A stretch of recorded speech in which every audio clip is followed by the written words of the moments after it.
ಬಿದ್ದೆದ್ದು ನಿಂತ ಬದುಕಿನ ಪಾಠ ಈಶ್ವರಣ್ಣನ ಕಥೆ.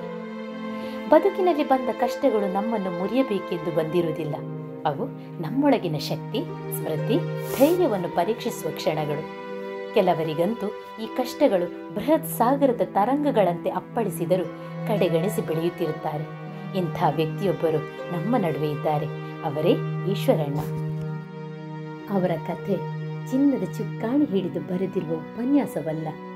ಬಡತನದ ಭೂಮಿಯಿಂದ, ಶ್ರಮದ ಕಣ್ಣು ಚುಮುಕಿನಿಂದ, ಕನಸುಗಳ ಓಟದ ಶಬ್ದಗಳಿಂದ ತಯಾರಾದ ಕಾವ್ಯ. ಕಿದೂರು ಎಂಬ ಹಳ್ಳಿಯ ಒಂದು ಚಿಕ್ಕ ಮನೆಯಲ್ಲಿ ಬಾಲಕನ ಕತೆ ಆರಂಭವಾಗುತ್ತದೆ. ಹಸಿವಿನಿಂದ, ಬಡತನದಿಂದ ದುಬಾರಿಯಾಗಿದ್ದ ಬಾಲ್ಯ, ಶ್ರಮ, ಸಹನೆ ಮತ್ತು ಆತ್ಮವಿಶ್ವಾಸದ ಸಂಕೇತವಾಗಿತ್ತು. ಇದು ಬರಹದ ಲಿಖಿತವಲ್ಲ, ಬದುಕಿನ ಪಾಠವನ್ನು ಬದುಕಿ ತೋರಿಸಿದ ವ್ಯಕ್ತಿಯ ಕಥೆ. ಬಡ ಕುಟುಂಬದಲ್ಲಿ ಹುಟ್ಟಿ ಬೆಳೆದ ಇವರಿಗೆ ಶಾಲೆಯ ಮೆಟ್ಟಿಲು ಕೂಡ ದೂರವೇ ಆಗಿತ್ತು. ಬಾಲ್ಯದಲ್ಲಿಯೇ ಹೊತ್ತಿಗೆ ಹೊತ್ತು ತೋಟಕ್ಕೆ ಹೋಗುವುದು, ಮನೆಯ ಭಾರವನ್ನು ಎಳೆಯುವುದು ದಿನಚರಿಯ ಭಾಗವಾಗಿತ್ತು. ಆದರೆ ಆ ತೋಟದ ಹೆಜ್ಜೆಗಳ ಮಧ್ಯೆ ಇವರಲ್ಲಿ ಬೆಳೆದದ್ದು ಕೇವಲ ಕಲೆಗಾರಿಕೆಯಲ್ಲ, ಅದು ಆತ್ಮಸ್ಥೈರ್ಯ. ಅಡಿಕೆ ಮರ, ತೆಂಗಿನ ಮರ, ಅವರು ಏರಿದ್ದದ್ದು ಕೇವಲ ಮರವಲ್ಲ, ಅದು ಬದುಕಿನ ಶಿಖರವೇ ಆಗಿತ್ತು. ದಿನಕ್ಕೆ 100-150 ಮರಗಳನ್ನು ಏರಿ ದುಡ್ಡು ಗಳಿಸಿ ಮನೆಯ ಜವಾಬ್ದಾರಿಯನ್ನು ಹೊತ್ತರು. ಮರದ ಎತ್ತರಕ್ಕಿಂತಲೂ ಅವರ ಕನಸುಗಳು ಎತ್ತರವಾಗಿತ್ತು. ಅವರು ಬಡತನವನ್ನು ಶ್ರಮದಿಂದ ಸೋಲಿಸಿದವರು. ಮದುವೆಯ ಕನಸು, ವಯಸ್ಸು ಕಳೆಯುತ್ತಿದ್ದಂತೆ ತಮ್ಮ ಬದುಕಿಗೆ ಸಂಗಾತಿಯ ಕನಸು ಕಟ್ಟಿದವರು. ಹುಡುಗಿ ನಿಗದಿಯಾಯಿತು, ಮದುವೆಯ ದಿನಾಂಕ ನಿಶ್ಚಯವಾಯಿತು, ಮನೆಗೂ ಸಂತಸ.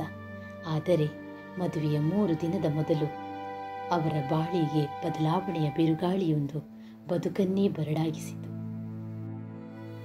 ತಮ್ಮ ಮದುವೆಯ ಖರ್ಚುಗಳಿಗೆ ತೆಂಗಿನಕಾಯಿಯನ್ನು ಕೀಳಲು ತಾನೇ ಎಂದಿನಂತೆ ಹೊರಟಾಗ ಹಿರಿಯರು ನೀನು ಹೋಗುವುದು ಬೇಡ ಎಂದರೂ ನಾಳಿನ ಮದುಮಗನೆಂಬ ಆಲೋಚನೆಯೂ ಮಾಡದೆ ತನ್ನ ವಿದ್ಯೆ, ವೃತ್ತಿಯ ಧೈರ್ಯದಿಂದ ಮರ ಏರಿದರು.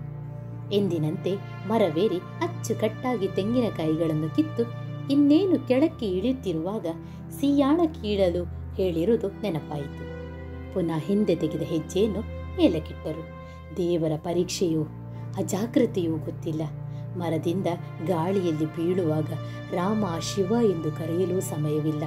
ಬೃಹತ್ತಾದ ಕಗ್ಗಲ್ಲಿನ ಮೇಲೆ ಬಿದ್ದಾಗಿತ್ತು. ಆ ದಿನ ಬಾನಿನ ಎತ್ತರದಿಂದ ನೆಲದ ತೀರಕ್ಕೆ ಅವರು ಬಿದ್ದಿದ್ದಾಗ ಆದ ನೋವು ಕೇವಲ ಶರೀರದ ಮೇಲೆ ಅಲ್ಲ, ಅವರ ಕನಸುಗಳ ಮೇಲೆ, ಭವಿಷ್ಯದ ಮೇಲೆ. ಆ ಘಟನೆಯು ಅವರ ಭವಿಷ್ಯವನ್ನೇ ಮುರಿದಿತ್ತು. ಅವರು ಜೀವ ಉಳಿಸಿಕೊಂಡರು, ಆದರೆ ಅವರ ಬದುಕಿಗೆ ಪ್ರಮುಖವಾದ ನೇರ ನಡೆಯುವ ಶಕ್ತಿ ಹಾಗೂ ವಂಶಾಭಿವೃದ್ಧಿಯ ಕನಸು ತೆರೆಮರೆಯಲ್ಲೇ ಹುದುಗಿ ಹೋಯಿತು. ಮದುವೆ ನಿಂತಿತು, ಎಲ್ಲರ ಖುಷಿಯು ಮೌನಗೊಂಡಿತು. ಅವರ ಮುಂದಿನ ದಿನಗಳು ಕತ್ತಲೆಯಲ್ಲಿ ಸಾಗಿದವು. ಇಂಥ ನೋವಿನಲ್ಲಿ ಹಲವರು ತತ್ತರಿಸಿ ಬಿಡುತ್ತಾರೆ. ಆದರೆ ಈಶ್ವರಣ್ಣ ಅವರು ನೋವನ್ನು ತಾಳಿದರು. ಆ ನೋವನ್ನು ತಾತ್ವಿಕತೆಯಾಗಿ ಪರಿವರ್ತಿಸಿದರು. ಅವರು ಅಲ್ಲಿಯೇ ನಿಂತವರಲ್ಲ, ಮತ್ತೆ ನಡೆದಾಡಲು ಕಲಿತರು. ಅವರ ಈ ಸ್ಥಿತಿಯಲ್ಲೂ ಮದುವೆ ಮಾಡಲು ಅವಕಾಶಗಳಿವೆ ಎಂದು ಹುಡುಗಿಯರು ಮುಂದೆ ಬಂದರು. ಆದರೆ ತಮ್ಮ ದೈಹಿಕ ಸ್ಥಿತಿಗೆ ಇತರರ ಬಾಳನ್ನು ಬಲಿಯಾಗಿ ಮಾಡಬಾರದು ಎಂಬ ಎತ್ತರದ ಚಿಂತನೆಯೊಂದಿಗೆ ಅವರು ಜೀವನ ಪೂರ್ತಿ ಮದುವೆ ಎಂಬ ಬಾಗಿಲು ತಾನಾಗಿಯೇ ಮುಚ್ಚಿದರು. ಅವರು ತಮ್ಮ ಸ್ವಾರ್ಥಕ್ಕಿಂತ ಭರವಸೆ, ಬಾಳಿನ ಪವಿತ್ರತೆಯನ್ನು ಮುಂದೆ ಇಟ್ಟವರು. ಧ್ಯಾನ, ಭಕ್ತಿ ಮತ್ತು ಕಲೆಗಾರರೂ ಆಗಿದ್ದರು. ಅವರು ಹಾರ್ಮೋನಿಯಂ, ಮದ್ದಲೆ, ಯಕ್ಷಗಾನ, ನಾಟಕದಲ್ಲಿಯೂ ಹಾಸ್ಯಗಾರನಾಗಿ ಕಾಣಿಸಿಕೊಂಡಿದ್ದರು. ಧ್ಯಾನ ಮತ್ತು ಭಜನೆಗಳಲ್ಲಿ ತಾನೇ ಸಾಂತ್ವನೆಯನ್ನು ಕಂಡರು. ಅಲ್ಲದೆ ತಮ್ಮ ಬದುಕಿನ ನೋವು, ಸೋಲುಗಳನ್ನು ಸವಾಲಾಗಿ ಸ್ವೀಕರಿಸಿ ಬದುಕಿನಲ್ಲಿ ಹೊಸ ಪಾಠಗಳನ್ನು ಕಲಿತರು. ದಿನವೂ ದುಡಿಮೆ, ದೇವರ ಧ್ಯಾನ, ಅವರು ಅವರ ವೃತ್ತಿಯನ್ನೇ ಮತ್ತೆ ಅಚ್ಚುಕಟ್ಟಾಗಿ ಮಾಡುತ್ತಾ ಪವಿತ್ರವಾದ ಬದುಕಿನ ಪಾಠವಾಗಿ ತಾವು ಬೆಳಗಿದರು. ಇವತ್ತು ಅವರು 66ರ ಪ್ರಾಯ ದಾಟಿದರೂ ಕೂಡ ಅವರ ದೃಷ್ಟಿಕೋನ, ಅವರ ಮಾತುಗಳು, ಅವರ ನೋವಿನ ಹಿಂದೆ ಇರುವ ಅರ್ಥಗಳು ಸಾವಿರಾರು ಯುವಕರಿಗೆ ಪ್ರೇರಣೆಯಾಗಿದೆ. ಈಶ್ವರಣ್ಣನಿಂದ ನಾವೇಕೆ ಪ್ರೇರಣೆಯಾಗಬೇಕು? ಅವರು ಕಳೆದುಕೊಂಡವರೇ ಸರಿ, ಆದರೆ ತಮ್ಮ ನಗುವನ್ನು ಕಳೆದುಕೊಳ್ಳಲಿಲ್ಲ. ಅವರು ಬಿದ್ದವರೇ ಸರಿ, ಆದರೆ ನೆಲದಲ್ಲಿ ನಿಲ್ಲುವ ಧೈರ್ಯವಿದೆ. ಬಡತನ, ದುರಂತ ಮತ್ತು ತಾನು ಸ್ವತಃ ಎದುರಿಸಿದ ದೈಹಿಕ ಕಷ್ಟ ನಷ್ಟಗಳೊಂದಿಗೆ ಅವರು ಹೋರಾಡಿದವರು. ಅವರು ತಾವೇಕೆ ಮದುವೆ ಮಾಡಿಲ್ಲ ಎಂಬ ಪ್ರಶ್ನೆಗೆ ಇನ್ನೊಬ್ಬರ ಬಾಳಿಗೆ ನಾನು ಹೊರೆಯಾಗಬಾರದು ಎಂಬ ಉತ್ತರ ಕೊಟ್ಟವರು. ಅವರು ತಮ್ಮ ನೋವನ್ನು ಪ್ರಾರ್ಥನೆಯಾಗಿಸಿ ದೇವರಲ್ಲಿ ಧ್ಯಾನಿಸಿದವರು. ಸೋಲುಗಳನ್ನು ಸವಾಲಾಗಿ ಸ್ವೀಕರಿಸಿದವರು. ಈ ಕತೆ ಏಕೆ ಎಲ್ಲರಿಗೂ ಕೇಳಬೇಕು? ಇಂದಿನ ಯುವಕ ಯುವತಿಯರಲ್ಲಿ ಹಲವರು ನೊಂದು ಬಿದ್ದು ಜೀವನದಲ್ಲಿ ಸೋತು ಹೋಗುತ್ತಾರೆ. ಒಂದು ಪರೀಕ್ಷೆಯಲ್ಲಿ ಸೋತರೆ, ಒಂದು ಸಂಬಂಧ ಮುರಿದರೆ ಬದುಕು ಅಂತ್ಯವಾಯಿತೆಂದು ಭಾವಿಸುತ್ತಾರೆ.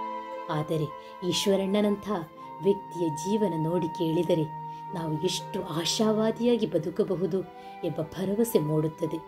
ಈಶ್ವರಣ್ಣನಿಗೆ ದೇವರು ಇನ್ನಷ್ಟು ದೇಹಬಲ ಮನೋಬಲ ನೀಡಲಿ.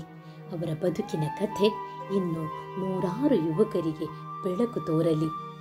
ಇಂಥ ವ್ಯಕ್ತಿಗಳ ಹಾದಿ ನಾವೆಲ್ಲರೂ ಸ್ಮರಿಸಬೇಕು, ಶ್ರದ್ಧೆಯಿಂದ ಕೇಳಬೇಕು. ಸಾಮಾನ್ಯನ ಜೀವನದಲ್ಲಿ ಅಸಾಮಾನ್ಯ ಆತ್ಮಶಕ್ತಿ. ಇದು ಈಶ್ವರಣ್ಣ. ಅವರ ಬದುಕು ನಮ್ಮೆಲ್ಲರಿಗೂ ಸ್ಫೂರ್ತಿಯಾಗಲಿ, ಬೆಳಕಾಗಲಿ. ಈ ಮಾಹಿತಿ ನಿಮಗೆ ಇಷ್ಟವಾಗಿದ್ದಲ್ಲಿ ಸ್ನೇಹಿತರೊಂದಿಗೆ ಹಂಚಿ ಮತ್ತು ನಮ್ಮ ಚಾನಲನ್ನು ಸಬ್ಸ್ಕ್ರೈಬ್ ಮಾಡಿ. ಧನ್ಯವಾದಗಳು.